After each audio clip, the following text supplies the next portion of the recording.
aouzubillah bismillah inna waliyallah asalaamaaleykum wa rahmatullah mbokki jullit yi mbokki taalibe yi mbokk yi ànd ak ñun ci seen chaîne bii di Diwaanu Xasaayid ci seen émission bii di gëstu ñu ngi leen di nuyu di leen jaajëfal ci ànd bi tey ji nag dañoo bëggoon àndaat ak yéen ci benn numéro muy lu jëm ci wàllu tatouage nag nekk mbir moo xamante ni bu fréquent la maanaam ñu bari dañ koy def muy ci ndaw ñi muy ci mag ñi muy ci góor ñi muy ci jigéen ñi. bu fekkee ne yaa ngi doog dugg ci seen chaîne bii di Diwaanu Xasaayid TV ñoo ngi lay ñaan nga abonné te bës cloche de notification bi ngir mën di jot ci vidéo yi ci nu mu gën a gaawee tey bës j'aime bi di partager vidéo yi ngir mbokki taalibe yi mën di ci jot. mbokk yi kon tey thème bi ñu leen indil mooy lu jëm ci wàllu tatouage nag ki ko xamul mooy li nga xamante ni nit ñi dañ koy jël maanaam dem am na ñoo xam loolu mooy seen liggéey dañuy dem am na ay outils yu ñuy utiliser maanaam nga ne leen dessin sàngam laa bëgg nga dessineel ma ko sama yaram wala bind sàngam laa bëgg nga bindal ma ko sama yaram loolu moom mooy tatouage nga xam ne nit ki moom da koy def booy sangu ak loo mënti def loolu du tax mu dañ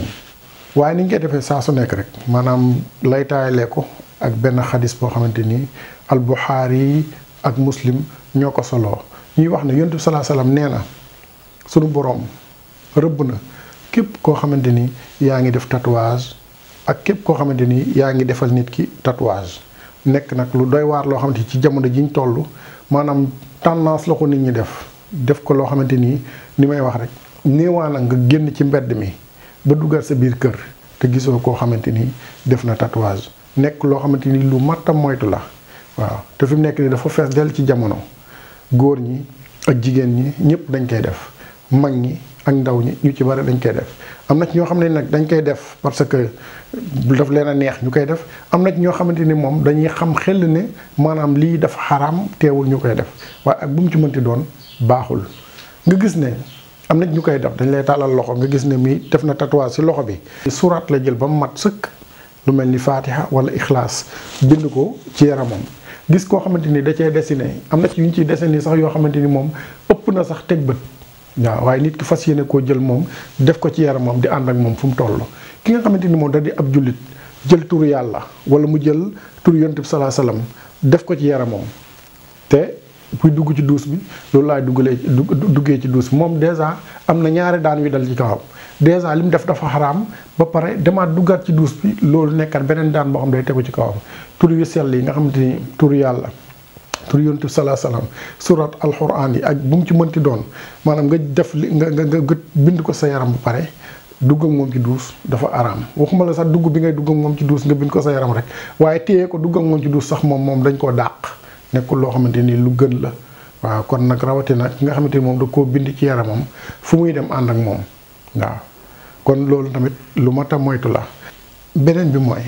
li nga xamante ni def nañ ko tendance def ko mode maanaam ba tey kiñ gis mu nekk ci moom kooku dafay juweeloo ak lislaam ndax pratique yooyu ñi nga xamante ni amuñu woon diine ñoo ko daan def léegi ñuy gis ndaw ñi ñu ci bari xalaatuñ ne war nañoo màgg war nañoo am njaboot war leen yar ci diine lislaam war leen a teg ci yoon boo xamante ni mooy bi suñu borom gërëm xalaatuñ ko waaye dañ ne ay ndaw lañ rek nañ bënn suñu nopp nañ bënn suñu bakkan nañ bind ci suñu yaram tatouage lu nañu def tey ji yow boo demee ba màgg am na nag ñoo xam dañ koy def ba pare regretté ko di ko regretté mais fekk béy wéy na mbuus waaye nag li ci ëpp solo moom mooy nit ki na am conscience xam ne maanaam li ko indi ci àdduna moom mooy mu defaru tey defare looloo ko indi mooy bu la yàlla demee ba dénk njaboot ñu mën a gis ci yow roy ci yow waaye fi mu nekk nii da ngay gis koo xamante ni magum jëmm la def tatouage am ay doomam te bëgg na doom yi tegu ci yoon waaye doom yi bu ñuy gis loolu ci moom di gis ci ay parties yoo xamante ni def na tatouage boobu ñooñu pour ñu tegu ci yoon lu jafe lay doon lu jafe-jafe lay doon te du ci mën dara te fekk na boobu moom fougue de jeunesse moo ko yóbbaale gis na ne moom ndaw la toll na ci diggu ndëndam lu ko neex la war a def sóoraalewul ne ëllëg daa war a màgg daa war a doon exemple daa war a am ay njaboot ñoo xamante ne leen di yar teg leen ci yoon kon loolu ku ci ne war na koo bàyyi xel ndax nekk na loo xamante ni lu doy waar la surtout jamono ji ñu toll ci ab jullit. beneen bi mooy loolu conséquences yi mën a jural nit ki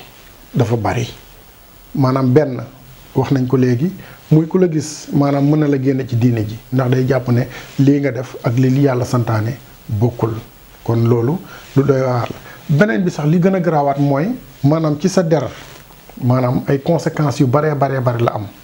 waaw ndax mën na am ay allergie ndax substance yi ñu utiliser boole ko ak ay composition ngir di la ko bindee loolu mën na nekk loo xamante ni luy yàq lu baree lay doon ci saw yaram te doo ko bàyyi xel te conséquence day ñëw ci kanam. te diine lislaam nekk loo xamante ni maanaam dafa jox solo lool dafa jox importance lool lu jëm ci wàllu wér-gi-yaram ndax ki nga xamante ni wér na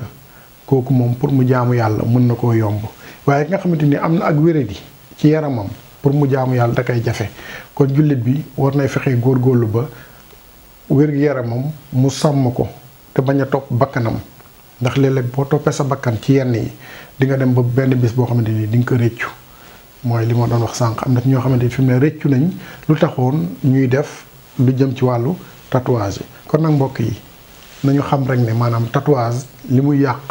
moo ëpp li muy defar waajur yi nañ gën a dimbali seen njaboot yar leen yee leen ngir ñu bañ a def loo xamante ni bu ëllëgee dañ koy réccu ndax tatouage bokk na ci loo xamante ni bu ëllëgee dañ koy réccu bari na ay mag comme ni ñu ko waxee léegi rek ñoo xamante ni dem nañ ba yor kër tatoué seen yaram te mënuñu koo dindi te am nañ kersa te réccu nañ tey bu dem bu histoire doon retracé waat maanaam buñ doon delluwaat ndaw duñ def lu ni mel kon loolu ku ne war na ko moytu. kon mbokk yi lii lañ leen indiloon ci seen émission bii di gëstu di leen jox dig daje ci beneen numéro